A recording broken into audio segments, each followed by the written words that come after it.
اچھا، اب اس کے سوال جواب دیکھیں، 5 سوال ہیں یہ، ٹھیک ہے، 1 بائی 1 میں آپ کو سب کے جواب بتاؤں گی اور پھر میں آپ کو ریٹن بھی فارم میں بھی لکھ کے بھیجوں گی۔ کیپٹن محمد سرور شہید کون تھے اور انہیں کیا اعزاز حاصل ہے؟ کیپٹن محمد سرور شہید ایک بہادر فوجی تھے اور انہیں یہ اعزاز حاصل ہے کہ انہیں نشان حیدر سے نوازا گیا، ٹھیک ہے۔ کیپٹن محمد سرور شہید کس جگہ جنگ لڑ رہے تھے؟ کیپٹن محمد سرور شہید کشمیر میں اوڑی کے مقام پر جنگ لڑ رہے تھے۔ کیپٹن محمد سرور شہید نے کیا کارنامہ انجام دیا؟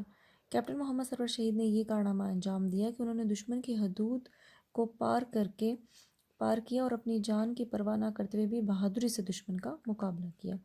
جاں دی مگر بجھنے نہ دیا آن کا دیا سے شاعر کی کیا مراد ہے؟ اس سے شاعر کی مراد یہ ہے کہ انہوں نے وطن کی عزت کی خاطر جان کی بازی لگا دی، لیکن اپنے وطن اور اس کے پرچم پر کوئی آنچ نہ آنے دی۔ سوال نمبر 5، سب سے بڑا نشان سے کیا مراد ہے اور یہ کن لوگوں کو دیا جاتا ہے؟ سب سے بڑے نشان سے مراد فوجی اعزاز یعنی نشان حیدر، اور یہ ان لوگوں کو دیا جاتا ہے جو میدان جنگ میں جرأت اور بہادری کا مظاہرہ کرتے ہیں، ٹھیک ہے۔ تمام سوالوں کے جواب آپ کو کلیئر ہو گئے۔ آپ نے ورڈز میننگ کرنا ہے اس چیپٹر کے، بک کی سائڈ آخر میں ہے، اور ورڈز میننگ کے بعد آپ نے ان تمام سوالوں کے جواب اپنی کاپیز پہ لکھنے ہیں۔ یہی آپ کا آج کا ہوم ورک ہے، اس کو نیٹ کرنا ہے، اور کٹنگ اور بالکل نہیں کرنی ہے آپ نے، وائٹنر کم سے کم استعمال کریں۔